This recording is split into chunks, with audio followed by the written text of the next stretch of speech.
We're going for a ride.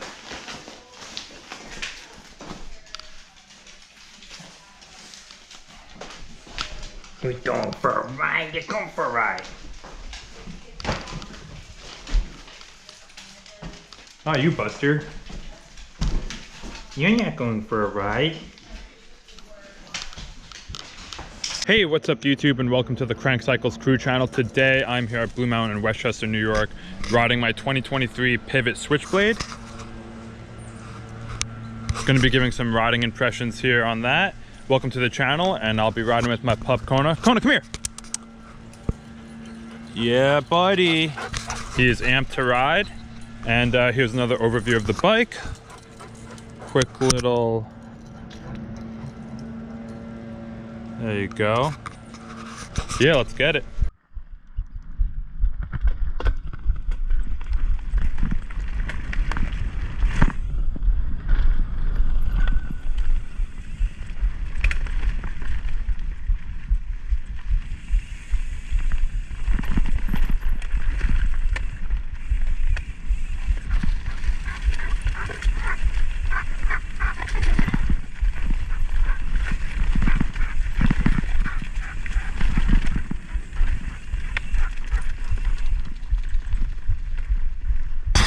So the Switchblade, we're on a fire road now, but in general the Switchblade is a very great climber.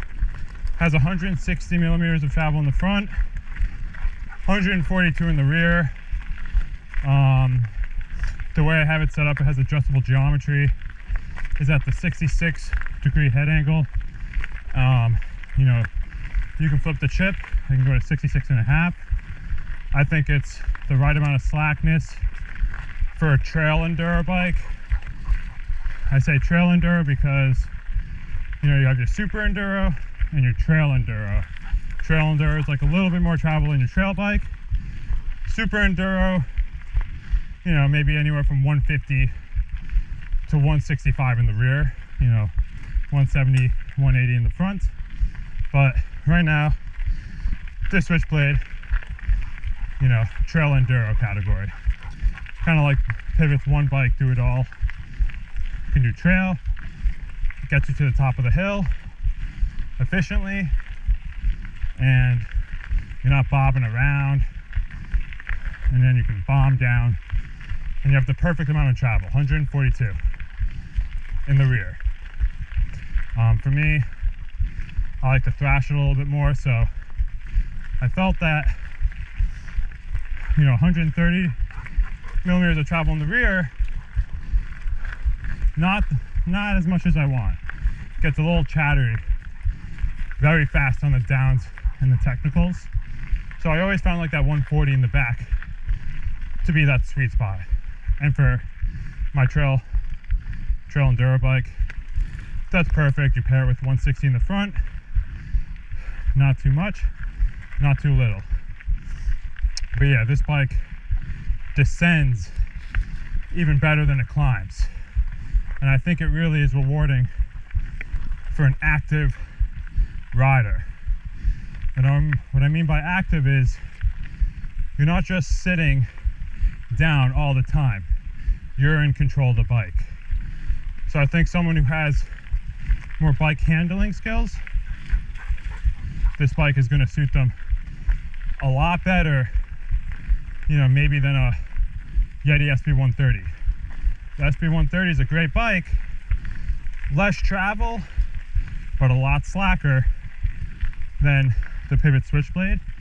But, you know, for me, even if I was to have had the lunch ride 130, a little bit too chattery when I really wanted to pin it on the downs, versus 140 millimeters in the rear. I do have a SB150. That bike is great. It slays the downs. It can also climb pretty well. But I live in Westchester, New York, so a more adequate bike and tool for the job would be the Switchblade. You're not underbiked, you're not overbiked. You can kind of do it all. And what I'm seeing a lot now is these people, or everyone almost, they're getting these like cross country, down country bikes, and then, you know, they're super pumped. They have it as light as they want to get it, and then they want to have it set up like a trail bike. So then they start to set up like a down country bike. They throw all the heavy tires on, beef for your suspension, and you know, at that point, the bike I'm riding, the Switchblade, weighs just as much as those down country bikes, and it can still climb just as good. So, you know, I think a lot of people are trying to make a bike, make it something it's not. So there's down country bikes, but at the end of the day, ride whatever you want, whatever makes you happy. You know, that's what it's about.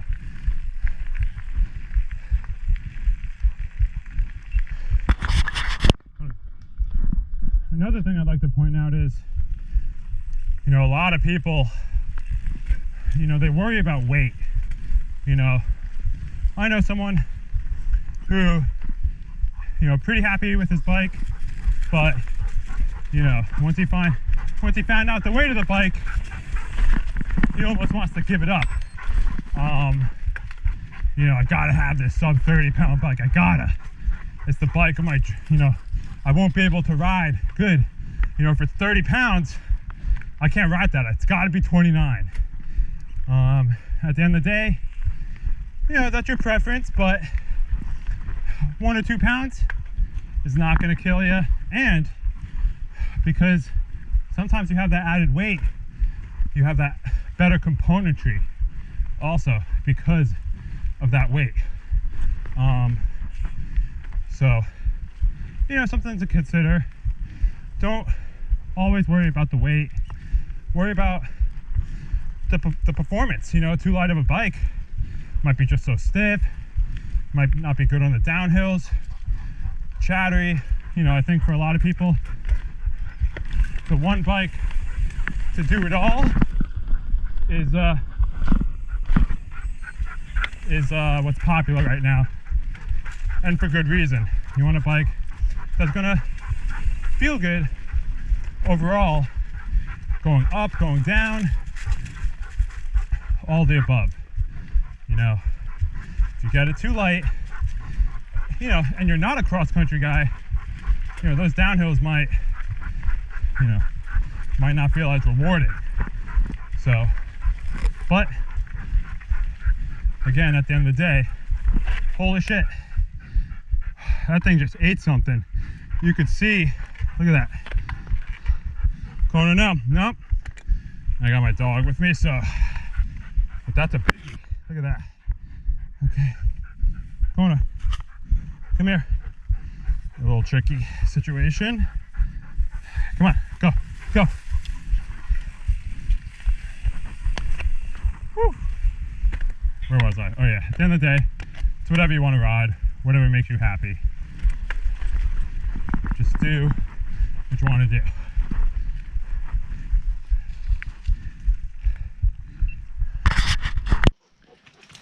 What's up, buddy?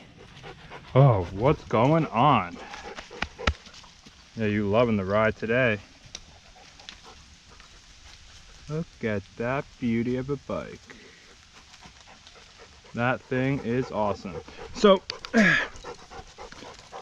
Fox suspension, ceramic drivetrain. We got Axis Industry 9 wheels. They're carbon, laced to Hydra hubs. We have the new Hope Tech 4 E4s. 1-up components, bar, stem, SDG saddle, the new Hope pedals. This thing is all built around performance. So these are the parts that I feel comfortable with, and they do me good. Let's go.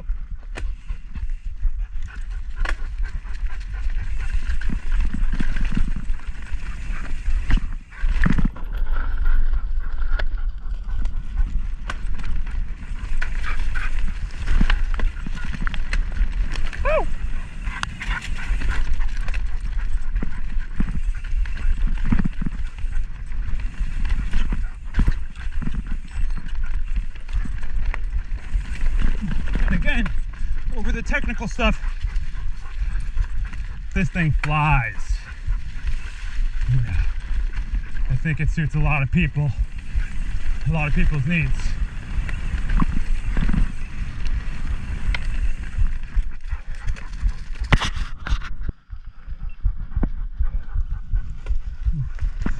Nice little slab downhill.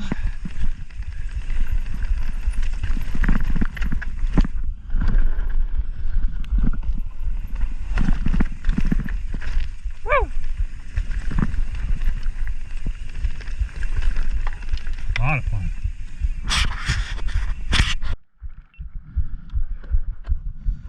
Let me tell you, I slapped these Hope Tech 4 E4s on, and these are great brakes. Holy crap. They stop on a dime. You know, I've always been a Hope fan. I've been experimenting with other brakes, but you know, I always go back to Hope Tech. But they're great.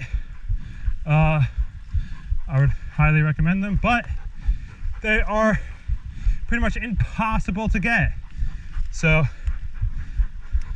put those on your item watch or reserve lists, and when they come in stock, don't sit on it, because they'll be out of stock again for months.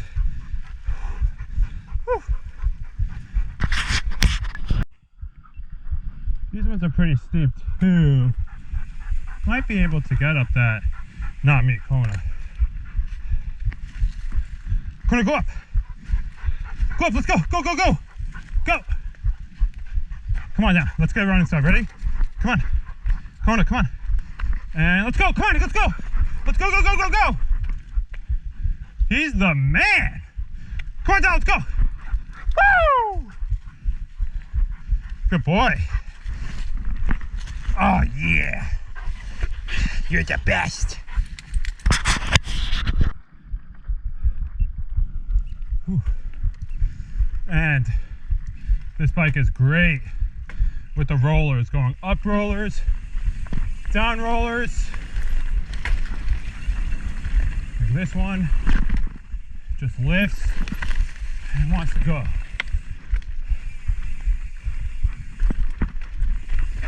It's great.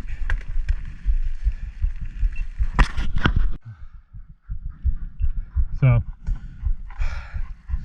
I ride this bike and all my bikes with a lot of people who just love to go on the downs. I like to climb, but I'm also a huge uphill tech guy.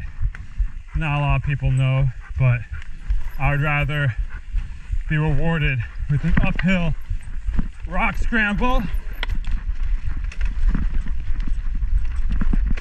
than, oh, there we go, downhill.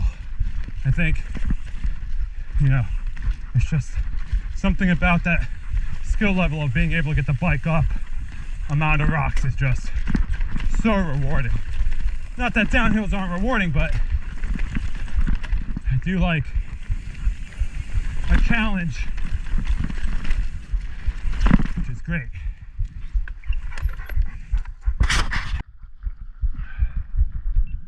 Okay, here's another steep rock roller. We're gonna go up. Come on, watch out. Good boy. It's a bit wet today. Woo. Yeah, buddy.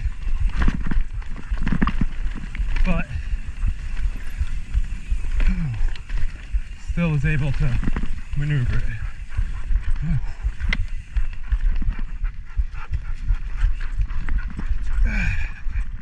Go. And again, if you have good bike handling skills, this bike is amazing. If you don't, it's great too, but it does reward an active rider.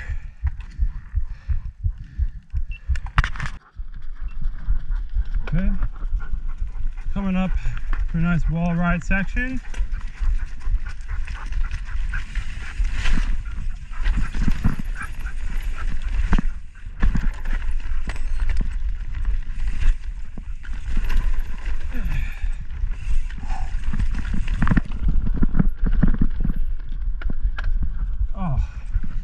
This bike just eats it up.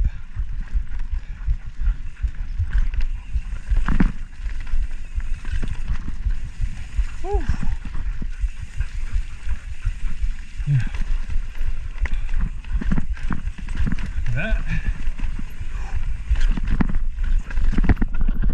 Oh, nice. Oh, I love Cush core.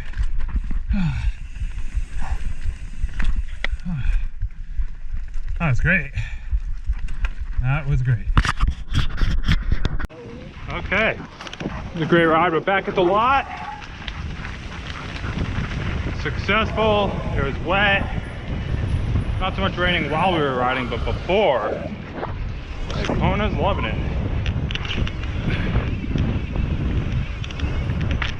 Some wheelies in. It's cool. Yeah, Kona's loving it. He's tired though.